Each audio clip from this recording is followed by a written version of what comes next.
Hi, this is Bala from delta director. எனக்கு கொஞ்சம் gold, அதனால் வந்து வாய்ஸு இந்த மாதிரி இருக்குது. வேறு ஒன்றும் இல்லை.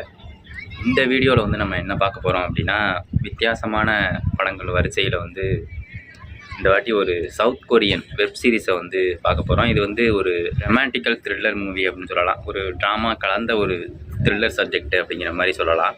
பிக் பாஸ் அந்த விளம்பரத்தில் கூட இந்த வந்துருந்துச்சு. நெட்ஃப்ளிக்ஸோட விளம்பரம் பார்த்தேன். பிக் பாஸில் வந்து கொடுத்துருந்தாங்க. அதில் அவங்க அந்த ட்ரெஸ்ஸை போட்டுக்கிட்டு அணிஞ்சிக்கிட்டு வந்திருந்தாங்க. அந்த படத்தோட அந்த வெப் சீரிஸோட விளம்பரம் மாதிரி ஒரு விளம்பரம் வந்துச்சு. அதை பார்த்தோன்னே எனக்கு இந்த ஐடியா, ஸ்குவிட் கேம் சீசன் 2 அந்த விளம்பரம்.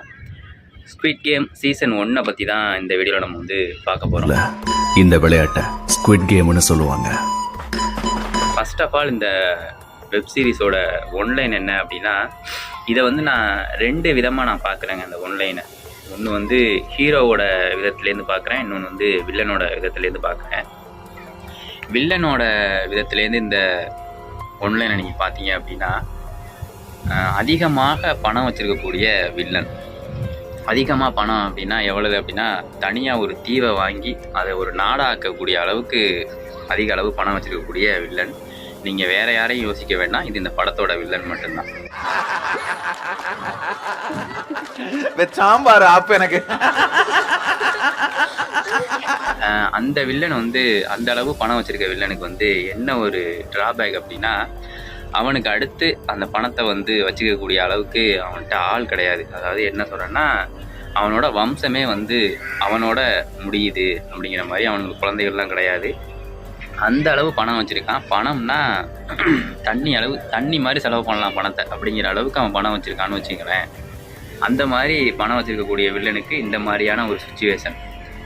அவனுக்கு நமக்கு அடுத்து இந்த பணத்தை வந்து யார்கிட்ட நம்ம கொடுத்துட்டு போகிறது, அதுக்கு ஆள் கிடையாது. என்ன செய்யலாம் அப்படின்னு யோசிக்கையில், நம்ம நாட்டில் இருக்கக்கூடிய மிடில் கிளாஸ் ஃபேமிலி இருக்காங்கல்ல, அவங்க வந்து இந்த கடனில் லோல் பட்டு அலைஞ்சி திரிஞ்சு அங்கே எங்கேயும் கடனை கட்டுறதுக்காக ஓடிக்கிட்டே இருக்கிறாங்கல்ல, அவங்களுக்கு வந்து கொடுத்துடலாம் அப்படின்னு முடிவு பண்ணுறான். சும்மா தூக்கி கொடுத்துட முடியாதுல்ல, ஏதாவது ஒரு கேம் மாதிரி வச்சு அதில் ஜெயிக்கிறவங்களுக்கு அந்த பணத்தை கொடுப்போம் அப்படிங்கிற மாதிரி இவனுக்கு ஒரு ஐடியா இருக்குது. அதனால அவன் என்ன பண்ணுறான், ஒரு 456 பேரை வந்து சூஸ் பண்ணி ஒரு கேம் ஒன்று நடத்துகிறான். அந்த கேமில் ஜெயித்தவங்களுக்கு இந்த பணத்தை கொடுத்துடலாம்.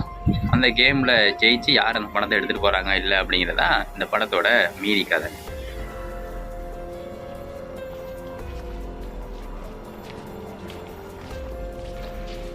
இது ஒரு பாயிண்ட் ஆஃப் வியூலேருந்து நீங்கள் பார்த்துக்கங்க. 2வது பாயிண்ட் ஆஃப் வியூலேருந்து, ஹீரோட பாயிண்ட் ஆஃப் வியூலேருந்து இந்த ஒன்லைனை நீங்கள் எப்படி பார்க்கலாம் அப்படின்னா, ஹீரோ மிடில் கிளாஸ் ஃபேமிலி, அதிக அளவு கடன் வாங்கி வச்சுருக்கான். எந்த அளவு கடன் வாங்கி வச்சுருக்கான்னா, கடன்காரங்கெல்லாம் இவங்க போட்டு தள்ளிடலாம் அப்படிங்கிற அளவுக்கு சுற்றிட்டு தெரியுறானுங்க. அந்த அளவுக்கு அவன் கடன் வாங்கி வச்சுருக்கான். இவனுக்கு என்ன ஒரு இதில் பிரச்சனை, இன்னொரு பிரச்சனை என்ன அப்படின்னா, இவன் மனைவி வந்து இவனை விட்டு போயிடுது. ஒரு குழந்தை ஒன்று இருக்குது. அந்த குழந்தைய அழைச்சிக்கிட்டு வேற ஒருத்தனை போய் கல்யாணம் பண்ணிடுது. டைவர்ஸ் ஆகிடுது. ஒரு குறிப்பிட்ட நாள் மட்டும்தான், நல்ல நாள் பெரிய நாள் மட்டும்தான் வந்து இந்த பிள்ளைய பார்க்கலாம் அப்படிங்கிற மாதிரி கோர்ட்டு வந்து தீர்ப்பு கொடுத்துருக்கு. இந்த கண்டிஷனில் இந்த குழந்தையும் இந்த நல்ல நாள் பெரிய நாள் கூட பார்க்க முடியாத அளவுக்கு அவங்க போய் ஒரு யூஎஸில் போய் செட்டில் ஆக போகிறாங்க அந்த ஃபேமிலி அப்படிங்கிற கண்டிஷனில், இந்த பணம் இருந்துச்சு அப்படின்னா அந்த பிள்ளையை நானே வளர்க்கலாம்ல அப்படிங்கிற மாதிரி அவன் மன ரீதியாக ரொம்ப கஷ்டப்படுறான். அந்த நேரத்தில் அவனுக்கு வந்து இந்த மாதிரி ஒரு கேம் நடக்குது. இந்த கேமில் நீங்கள் பங்கேற்றீங்க அப்படின்னா, ஒரு குறிப்பிட்ட கேமில் நடந்து அப்படியே கேம் ஒரு கேமாக அப்படியே ஒரு ஸ்டெப்பாக போகும். ஒரு 6 கேமு, 6வது கேமில் நீங்கள் ஜெயிச்சிட்டிங்க அப்படின்னா உங்களுக்கு இவ்வளோ தொகை வந்து உங்களுக்கு பரிசாக கொடுக்கப்படும் அப்படின்னு சொல்லி கிட்டத்தட்ட ஒரு 4556 கோடி எழுதியிருக்குங்க பரிசு தொகை. அப்போ எவ்வளோ பெரிய அமௌண்ட் அது. இவனுக்குன்னா உண்மை புரியலை. சரி, இந்த கேமில் நம்ம கலந்துக்குவோம் அப்படிங்கிற மாதிரி அவனுக்கு தோணுது.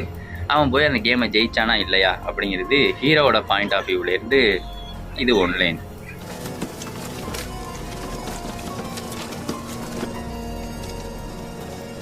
இவன் என்னடா 2மே வந்து ஹீரோ வில்லன் அப்படின்னு 2மே சொல்கிறானே, 2 பேருமே நல்லவங்க மாதிரி தானே தெரியுது அப்படிங்கிறத கன்ஃபியூஷனோட தான் நான் படத்தை பார்த்தேன். நீங்களும் அதே கன்ஃபியூஷனோட இந்த கதையை வந்து கேளுங்க. இந்த கதையோட ஸ்டோரி உள்ளர போனோன்னா, ஸ்டார்டிங்கில் ஒரு சின்ன பசங்கள்லாம் விளாண்டுக்கிட்டு இருக்காங்க. நம்ம ஊரில் நொண்டி விளாடுவோம்ல, அது மாதிரி தான் காமிக்கிறாங்க. கட்டம் போட்டிருக்கு, 2 பக்கமும் 2 சதுரம் மாதிரி கட்டம் போட்டிருக்கு. அந்த கட்டத்தில் இந்த பக்கம் 4 பேர், அந்த பக்கம் 4 பேர் இருந்து ஒரு கபடி மாதிரி தெரியுது. பட் ஆனால் நொண்டி அடித்து தான் இந்த சைட்லேருந்து அந்த சைடு இருக்கிறவன் வந்து போகிறான். இந்த கேமுக்கு பேர் வந்து ஸ்குவிட் கேம். இந்த படத்தோட பேரும் அதுதான், ஸ்குவிட் கேம் சீசன் 1. இது ஸோ கேம் ஆரம்பிச்ச உடனே டிஃபென்ஸ் குரூப் லைனுக்குள்ள 2 கால்களை பயன்படுத்தி ஓட முடியும். லைனுக்கு வெளியில இருக்கிற அஃபென்ஸ் குரூப் ஒரு காலை வச்சு தான் குதிக்க முடியும். ஸோ நீங்கள் இந்த கேமை வந்து காமிக்கிறாங்க. அந்த கேமை வந்து எக்ஸ்பிளைன் பண்ணுறாரு. என்ன அப்படின்னா, ஒரு குறிப்பிட்ட தூரம் வரைக்கும், அதாவது இந்த பக்கம் இந்த கட்டத்தில் இருக்கிறவங்க அந்த கட்டத்துக்கு போய் அந்த கட்டத்தில் இருக்கிறவங்க வெளியில் தள்ளி விடணும். ஆனால் நொண்டி அடித்து தான் அந்த கட்டத்துக்கு வந்து ஆப்போசிட் இருக்கிற கட்டத்துக்கு போகணும். பட் ஒரு அந்த கட்டத்துக்கு ஒரு குறிப்பிட்ட அளவில் வந்து ஒரு சர்க்கிள் மாதிரி போட்டிருக்காங்க. ஒரு கேப்பாக அந்த சர்க்கிளுக்குள்ளே போய் நம்ம நொண்டி அடிக்காமல் 2 காலையும் ஊனி நின்றுக்கலாம். அதை தாண்டி அங்கிட்டு போயிட்டோம் அப்படின்னா இந்த பக்கம் இருக்கிறவங்க ஜெயிச்சிருவாங்க. அது அவங்க போக விடாமல் அந்த சைடு இருக்கிற 4 பேர் அந்த ஒரு பையனை பிடிச்சி அந்த பாக்ஸை விட்டு வெளில தள்ளிட்டாங்க அப்படின்னா இவங்க ஜெயிச்சிருவாங்க. இது வந்து கிட்டத்தட்ட கபடி மாதிரியும் நொண்டி மாதிரியும் கலந்த ஒரு கேம் அப்படிங்கிற மாதிரி நமக்கு புரிய வைக்கிறாங்க. இந்த கேம் பேர் ஸ்குவிட் கேம் அப்படின்னு வந்து சொல்கிறாங்க. அஃபென்ஸ் டிஃபென்ஸை ஜெயிக்கணும்னா ஸ்குவிட்டோட தலைப்பகுதியில் அமைஞ்சிருக்கிற அந்த கேமை விளையாண்டுக்கிட்டு இருந்தது யார் அப்படின்னா நம்ம ஹீரோ. அந்த சின்ன வயசில் விளையாண்டுக்கிட்டு இருந்தான் அப்படிங்கிற மாதிரி காமிக்கிறாங்க. அப்படியே ஒரு 30 வருஷம் கழித்து இன்றைக்கி நம்ம ஹீரோவை காமிக்கிறாங்க. அவன் வந்து எப்படின்னா ஒன்றுக்கும் உதவாதவனா உழைக்கிற சம்பாத்தியத்தில் வாழக்கூடியவனா ஒருத்தனை காமிக்கிறாங்க. கல்யாணம் ஆகி ஒரு குழந்தை இருக்குது. பொண்டாட்டி வேற ஒருத்தன் கூட போயிட்டா, பிள்ளையும் அழைச்சிக்கிட்டு போயிட்டா. அவன் ஊதாரித்தனமாக அவங்க அம்மா கொடுக்குற காசை வாங்கி சுற்றிக்கிட்டு கார் ரேஸு குதிரை பந்தயம் அப்படின்னு சொல்லி சூது அது இதுன்னு போய் செலவு பண்ணிக்கிட்டு இருக்க ஒரு ஊதாரியாக காமிக்கிறாங்க. இந்த மாதிரி நேரத்தில் வந்து அவனோட பிள்ளைக்கு வந்து ஒரு பிறந்தநாள் வருது. அந்த பிறந்தநாள் டயத்தில் வந்து பார்க்கலாம் அப்படிங்கிற மாதிரி கோர்ட் அனுமதி கொடுத்துருக்கும். அந்த நேரத்தில் வந்து அவங்க பாட்டி, அந்த பொண்ணோட பாட்டி, அதாவது ஹீரோவோட அம்மா வந்து என்ன சொல்கிறாங்கன்னா, பணத்தை கொடுத்து அந்த என் பேத்திக்கு வந்து ஃப்ரை சிக்கன்னா ரொம்ப பிடிக்கும், இன்றைக்கி அவள் பிறந்தநாள் போய் வாங்கி கொடுத்துட்டு பார்த்துட்டு வாடா அப்படின்னு சொல்லி காசை கொடுத்துட்டு போகுது. அவன் அந்த காசு வந்து எனக்கு பத்தாதுமா, இன்னும் பணம் வேணும் அப்படின்னு சொல்லி இன்னும் கொஞ்சம் கூட காசையும் வாங்கிக்கிட்டு அவங்க அம்மா சேர்த்து வச்சுருந்த காசையும் எடுத்துக்கிட்டு போய் குதிரை பந்தயம் அது இதுன்னு விட்டு காசு காலி ஆயிடுது. ஜியாவுக்கு ஃப்ரைட் சிக்கன் ரொம்ப பிடிக்கும், அவளை கூட்டிட்டு போய் அதை வாங்கி கொடு. கடைசி கொஞ்சம் காசு இருக்குது. அந்த காசில் ஏதோ ஒரு குதிரையில் போட்டு கட்டுறான். அதில் அவன் ஜெயிச்சிட்றான். அதில் ஒரு நல்ல அமௌண்ட் வந்து அவனுக்கு கிடச்சிருது. கிட்டத்தட்ட ஒரு 45 லட்சம் ரூபாய் கிடச்சிருது அப்படிங்கிற மாதிரி சொல்கிறாங்க.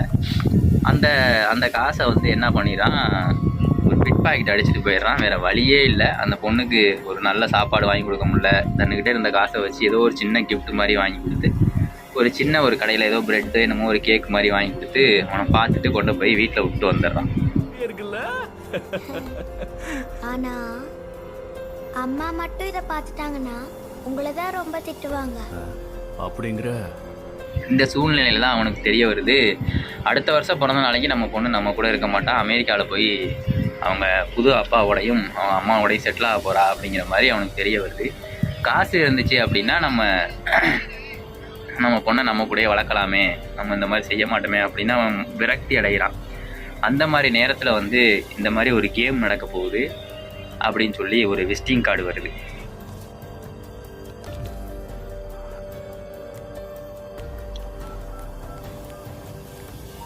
கடைசியாக அந்த கேமுக்குள்ளேயும் போயிடுறாங்க. கிட்டத்தட்ட 456 பேர் வந்து அந்த கேமுக்குள்ளே போகிறாங்க. 1லேருந்து 456 வரைக்கும் நம்பர் கொடுத்து ஒருத்தருக்கும் டிஷர்ட் கொடுக்குறாங்க. இவன் வந்து 456வது ஆள். நைட்டு ஒரு இடத்துக்கு வந்துடுங்க, உங்களை கார் வந்து பிக்கப் பண்ணிக்கும், அங்கேருந்து நீங்கள் நேராக நம்ம கேம் ஸ்பாட்டுக்கு போயிடலாம் அப்படிங்கிற மாதிரி ஒரு ஃபோன் கால். அந்த ஃபோன் கால் முடிஞ்சோடனே நைட் அவன் சொன்ன இடத்துக்கு போயிடுறாங்க. ஒரு வேன் மாதிரி வருது, அந்த வேனில் ஏறிக்கிறாங்க. உள்ளே அந்த போனோடனே அந்த வேனு ஒரு புகை மாதிரி போடுறாங்க. அதோட எல்லாருமே மயக்கமாயிடுறாங்க. அதோட கண் விழிச்சு பார்த்தா எல்லாருக்கும் ஒரு பெட்டு கொடுத்து 456 பிளேயர்ஸ் வந்திருக்காங்க அப்படின்னு சொல்லி ஒரு ஆடிட்டோரியம் மாதிரி இருக்குது. அதில் வந்து கண் விழிச்சு பார்க்குறாங்க.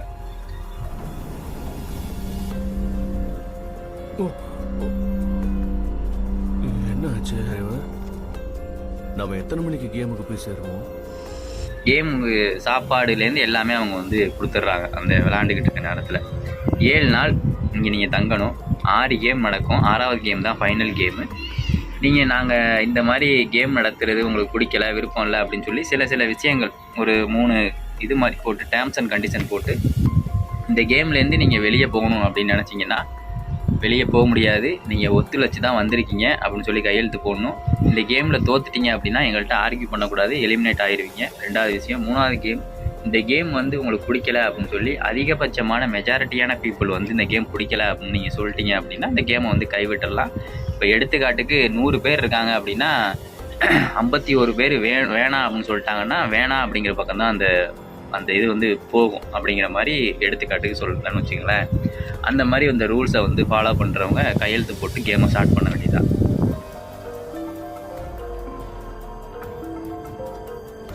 என்ன இவ்வளோதானா? 3 ரூல் தான் இருக்கு.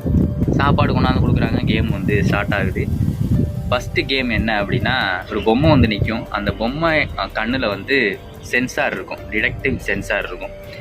யாராவது அசைஞ்சாங்க அப்படின்னா அந்த பொம்மை வந்து கண்டுபிடிச்சணும் அப்படிங்கிற மாதிரி அந்த பொம்மை இருக்கும். அது என்னென்னா க்ரீன் லைட் ரெட் லைட் அப்படிங்கிறது அந்த கேம் பேர்.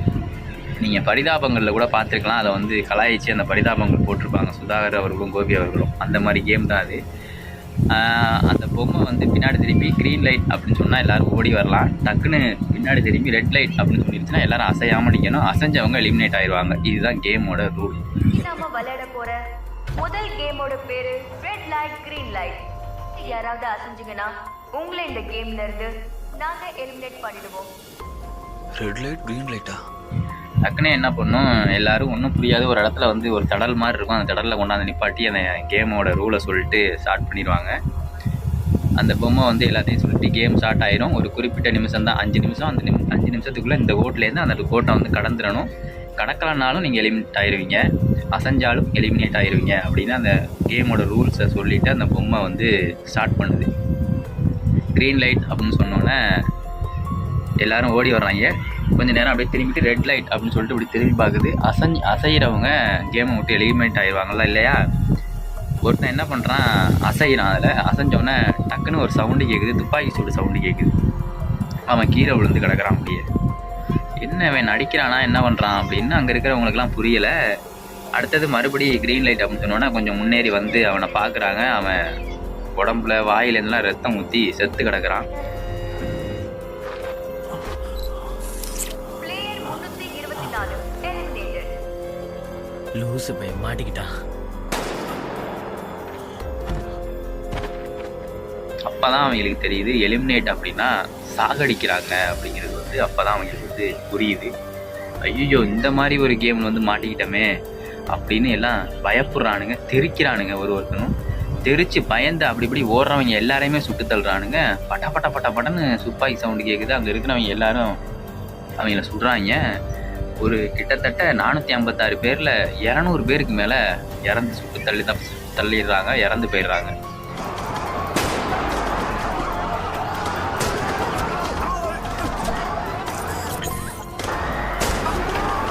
ஒரு குறிப்பிட்ட நபர்கள் மட்டும் கேமோட சுச்சுவேஷன் புரிஞ்சுக்கிறாங்க. வேறு வழி இல்லை, நம்ம விளாண்டு தான் ஆகணும், விளாட்லன்னா செத்துருவோம், அசைஞ்சோம்னா செத்துருவோம் அப்படிங்கிற கண்டிஷனில் வந்து விளாட ஆரம்பிக்கிறாங்க. அதில் ஒரு கிழமை ஒருத்தன் இருக்கான். அவனுக்கு வந்து மண்டையில் மூளையில் ஏதோ ஒரு கட்டி, நான் இருந்து நம்ம என்ன செய்ய போகிறேன், நான் அந்த கேமை ஜெயிச்சேன்னா நான் பிள்ளைக்குட்டிகளுக்கு என்னோடய பேர பிள்ளைக்கு இந்த காசை எடுத்துக்கொண்டே கொடுத்துட்டு நான் செத்துருவேன் அப்படிங்கிற மாதிரி அவன் யோசிக்கிறான். அந்த கிழமை சந்தோஷமாக கேம் விளாட போகிறான் உள்ளார. அவன் க்ரீன் லைட்டு சொன்னோன்னே ஓடி போகிறான், ரெட் லைட்னு சொன்னோன்னே நிற்கிறான். இதை பார்த்துட்டு இந்த கிழவனே விளாட்றானே நமக்கு என்ன அப்படின்னு சில பேர் அவனை ஃபாலோ பண்ணி விளாட ஆரம்பிக்கிறாங்க.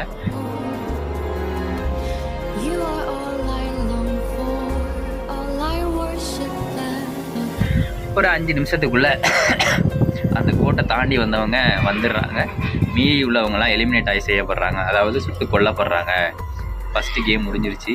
மரண பீதியில் போய் எல்லாருமே உட்காந்து நைட்டு அந்த இடத்துல உட்காந்து பேசுகிறாங்க. இந்த மாதிரி வந்து மாட்டிக்கிட்டோம் அப்படின்னு சொல்லி பயங்கரமான மரண பீதியில் வந்து இன்னும் பேசிக்கிட்டு இருக்காங்க. கிட்டத்தட்ட 100 பேர் வந்து தான் பேலன்ஸ் இருக்காங்க. பாக்கி இருக்கவங்க எல்லாருமே வந்து இறந்து போயிடுறாங்க.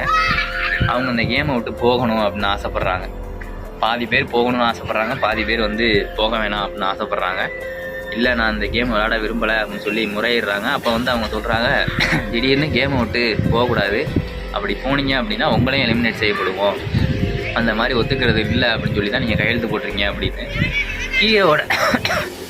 ஹீரோவோட ஃப்ரெண்டும் வந்து அந்த கேமுக்கு வந்திருப்பாங்க. அவன் வந்து அங்கே வந்ததுக்கப்புறம் தான் ஹீரோ பார்ப்பார், இந்த மாதிரி நீயும் வந்துட்டியா, ஏன் உனக்கு பணம் கஷ்டமா அப்படின்னு சொல்லி சில கான்வர்சேஷன்லாம் நடக்கும் அவங்களுக்கு. அந்த மாதிரி நடந்துக்கிட்டு இருக்கையில் அவன் அந்த ஹீரோவோட ஃப்ரெண்டு சொல்லுவான், 3வது ஒரு அக்ரிமெண்ட்டில் ஒரு கண்டிஷன் நீங்கள் பார்த்தீங்களா இல்லையா, அதாவது பாதிக்கு மேற்பட்டவங்க வந்து மெஜாரிட்டியான பீப்புள் வந்து வேணாம் அப்படின்னு சொன்னாங்கன்னா அதுக்கு வந்து இந்த ரூல்ஸ் வந்து நீங்கள் வந்து கட்டுப்படணும் அப்படின்னு சொல்லி எழுதியிருக்கு, இங்கே நாங்கள் 100 பேர் இருக்கோம் அப்படின்னு சொன்னோன்னே சரி பரவாயில்லன்னு ஓட்டு எடுக்கிறாங்க. ஓட்டில் வந்து வேணான்னு சொல்கிறவங்க தான் அதிகமாக இருக்காங்க. ஸோ வேணான்னு சொல்கிறவங்க அதிகமாக இருக்கிறதுனால அந்த கேம் இதோட தடை செய்யப்படுது, நிறுத்தப்படுது.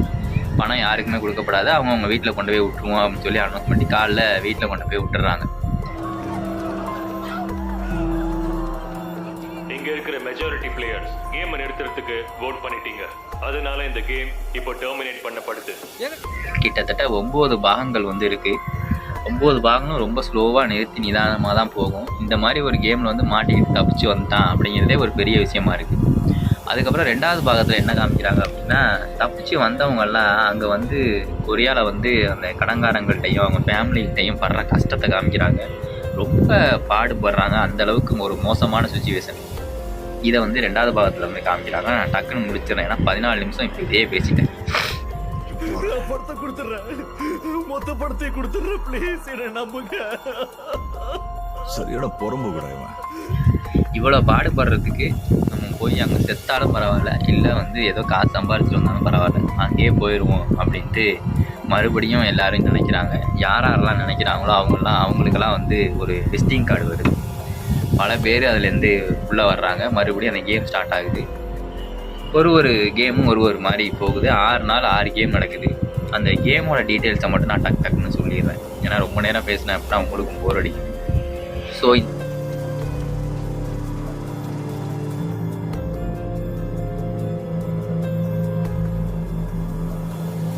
இந்த மாதிரி ஒரு சுச்சுவேஷனில் நம்ம ஹீரோவும் உள்ளே போயிடுறாரு, அந்த கிழவனும் உள்ளே போயிடுறாங்க.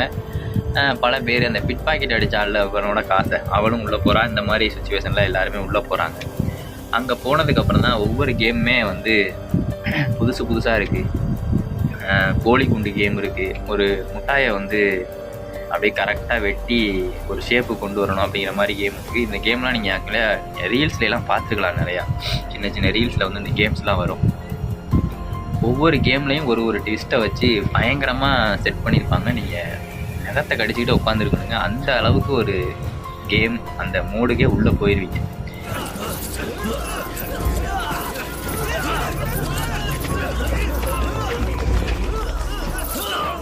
என்னென்னா 2வது எபிசோடு மட்டும் கொஞ்சம் லேக் ஆகும். ஏன் அப்படின்னா அவங்க அந்த கொரியாவுக்கு போய் அவங்க படுற கஷ்டத்தை எல்லாம் சொல்கிறப்ப படம் வந்து லேக் ஆகும். அதை நீங்கள் சீக்கிரம் தள்ளி விட்டு கூட பார்த்து முடிச்சிடலாம். ஏன்னா அது மட்டும்தான் அந்த படத்தில் வந்து லேக் ஆகும். மறுபடியும் அந்த தீவுக்கு ஒரு தீவு தனியாக ஒரு தீவுக்கே அழைச்சிட்டு போயிருப்பாங்க. அந்த தீவுக்கு அழைச்சிட்டு போய் அங்கே அந்த கேம் நடக்கும். அப்போ வந்து அந்த கேம் நடக்கிறப்ப எல்லாம் சுவாரஸ்யமான விஷயங்கள் வந்து பல விஷயங்கள் நடக்கும். அதுக்குள்ளேயே அந்த கேம் நடத்தவங்களுக்குள்ளேயே சில குளறுபடிகள்லாம் இருக்கும். அது சம்மந்தமான விஷயங்கள்லாம் நடக்கும். ஹீரோ போய் அந்த கேமை பற்றி போலீஸில் கம்ப்ளைண்ட் பண்ணுவான். அதை நம்ப மாட்டானுங்க. இந்த மாதிரி விஷயங்களும் நடந்திருக்கும். இது எல்லாமே கலந்து ஒரு மாதிரியாக ஒரு கலவையான ஒரு பக்காவான ஒரு என்டர்டைனர் தான் சொல்லணும்.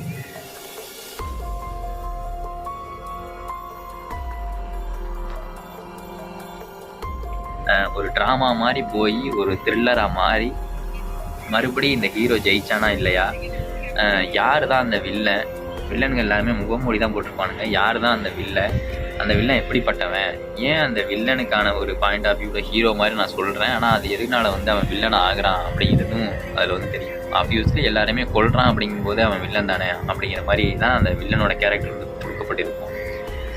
அந்த கடைசியாக அவன் யார் அந்த வில்லன் அப்படின்னு ஒரு ட்விஸ்ட் ஒன்று வச்சுருப்பாங்க. இருக்காது அந்த ட்விஸ்ட்லாம். அந்த மாதிரி ஒரு ட்விஸ்ட் அது. படத்தை பார்த்துட்டு எப்படி இருக்குது அப்படின்னு இந்த ட்விஸ்ட்டை வந்து கமெண்ட் பண்ணுங்கள். செமையான படம். நெட்ஃப்ளிக்ஸில் இருக்குது. தமிழ் டப்பில் அவைலபிளாக இருக்குது. பார்த்து என்ஜாய் பண்ணுங்கள். நான் வந்து ஒரு 5-6 நாள் பார்த்தேன் 9 எபிசோடையும். கிட்டத்தட்ட ஒரு 7 மணி நேரம் நீங்கள் பார்க்க வேண்டியது இருக்கும். பார்த்து என்ஜாய் பண்ணுங்கள். நன்றி. அவரே முன்னாடி போயிருக்கேன். அப்படியே எவ்வளோ நம்பிக்கையாக சொல்கிறேன்.